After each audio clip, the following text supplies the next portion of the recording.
밥을 드실 때, 식사하실 때 자꾸 흘린다면 혹시 무의식적으로 손을 떨고 있지는 않은지, 그래서 일연병이 있지는 않은지 한번 살펴볼 필요가 있다고 합니다.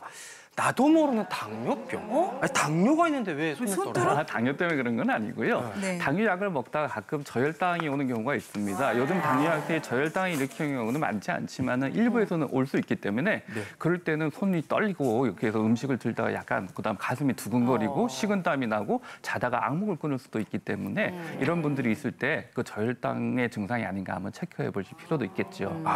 그렇군요. 나도 모르게 손이 떨린다면 이런 거를 의심해봐야 된다. 그다음 이것 때문일 수도 있다고 해요. 자, 그다음은 노화와 또 약물 때문에 손이 떨릴 수도 있다고요. 윤 교수님. 네, 통계를 보면은 그 55세 이상 나이가 드신 분들 중에 75% 정도가 뭐 이렇게 정도의 차이는 있지만 손떨림을 경험한다 그럽니다. 그래서 굉장히 흔한 증상이죠.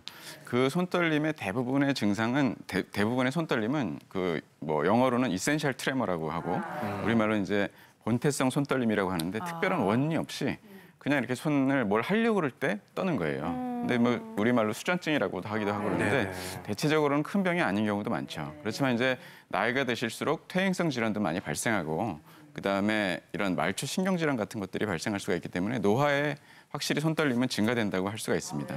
근데 또 특이한 거는 이제 우리가 여러 기타 질환들이 있어가지고 그런 거를 치료하는 약물을 드시는데 그 약물의 부작용 때문에 손떨림이 나오는 경우가 상당히 많습니다. 대표적으로 이제 기관지 천식이나 아니면 기관지가 나빠서 이런 이제 기관지 확장제를 드시는 분들 중에서 보면은 미세하게 손이 떨리는 경우가 있고요.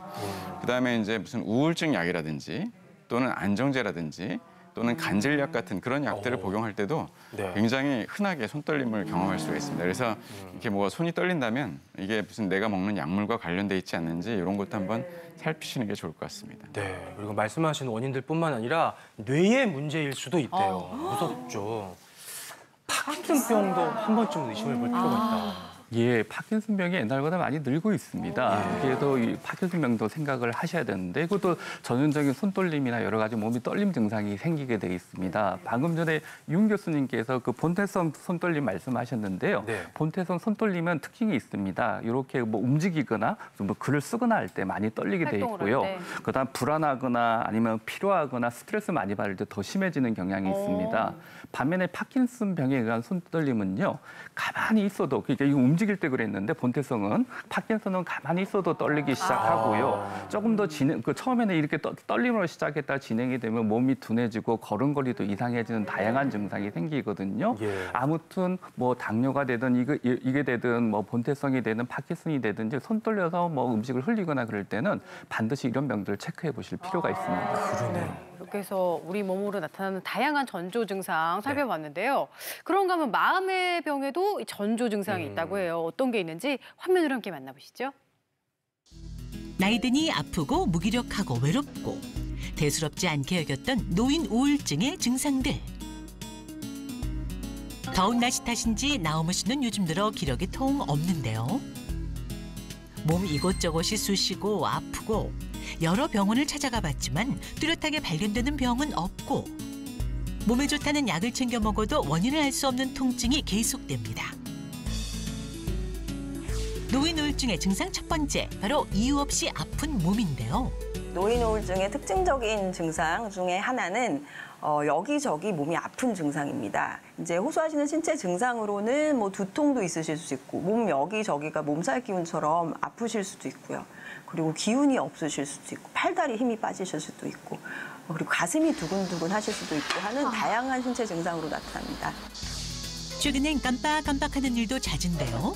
물건은 자꾸 어디로 도망가는지 물건 찾느라 하루가 다 가는 것은 물론 큰 사고가 날 뻔한 적도 있습니다. 아니 무슨 오늘이야? 아유 새까맣게 잊어버렸네. 중요한 약속을 잊어버리는 일도 부쩍 늘었는데요. 노인 우울증의 두 번째 증상, 기억력 감퇴입니다. 치매와 증상이 비슷해 치매로 오인하는 경우가 많다고요. 실제 젊은 사람들의 우울증에서보다 어르신들의 우울증에서는 기억력이 떨어지는 경우가 상당히 흔합니다. 하지만 이제 이 기억력이 떨어지는 부분은 치매와는 달라서 우울감이 좋아지거나 치료를 해서 우울감이 회복이 되면 기억력도 함께 좋아지는 특징을 가지고 있습니다.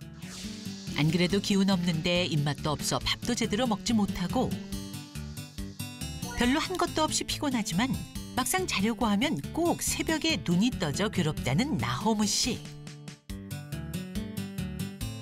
노인 우울증의 세 번째 증상, 식욕부진과 수면장애입니다. 나호무 씨와 같이 숙면을 취하지 못하거나 혹은 반대로 잠을 너무 많이 자는 경우에도 노인 우울증을 의심해 볼 수 있는데요. 노인의 경우 잠이 잘 오지 않는 것을 대수롭지 않게 여기는 분들이 많은 만큼 증상을 정확하게 숙지하고 대처하는 것이 필요합니다. 또한 갑자기 삶에 대해 허무하다고 얘기하거나 외로움을 많이 타는 등의 감정적인 변화가 있을 수 있는데요. 노년기 우울증을 조금 특별히 들여다본다면 아마 젊은 분들에 비해서 기능의 상실 그리고 의미 있는 대인관계를 맺었던 분들과의 이별이나 사별 부분들이 많이 기여를 한다라고 알려져 있습니다. 나이가 들면 원래 우울한 거다. 그래서 나는 이걸 병으로 생각하지 않는다라고 말씀들을 많이 하시는데 사실은 그렇지가 않습니다. 주변의 도움을 적극적으로 구하시고요. 평가를 받으실 수 있는 여건을 만드셨으면 좋겠고요. 그래서 꼭 도움을 구하시길 부탁드리겠습니다. 노년의 자연스러운 변화가 아닌 치료가 필요한 노인 우울증. 제대로 알고 행복한 노후 보내세요. 네, 적극적으로 대처하셔서 건강하고 활기차고 행복한 노후 보내셨으면 좋겠고요. 10시 55분입니다. 티벗 한번 열어볼게요.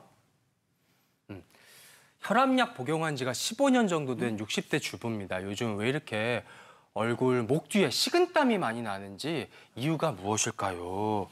교수님, 네.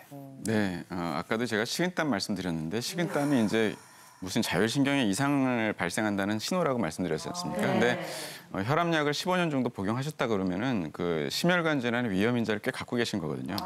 이런 경우는 식은땀 왜 나지? 이렇게만 하실 게 아니고 네. 병원에 가셔가지고 심장 초음파를 해본다든지 또는 이렇게 런닝머신 위에서 심전도 붙이고 운동하는 그래서 심장에 스트레스를 줘보는 운동 부하 검사 같은 걸 해보면은 이게 아까 말씀드렸던 그런 무서운 질환의 전조 증상인지 아닌지 쉽게 구분이 될 수 있습니다. 한번 정확한 체크를 진단 해보시기를 받아보시면 권유드립니다. 좋을 것 같네요. 자, 계속해서 그다음 궁금증도 한번 살펴볼게요. 사진과 함께 보내주셨어요. 입술 가장자리가 검푸른 밑이 보이는데 무슨 검사를 받아봐야 할까요? 약간 네. 어둡게 됐나 봐요. 어떤 검사를 하면 좋을까요? 어려운 네. 질문인데. 교수님. 교수님들이 지금 예.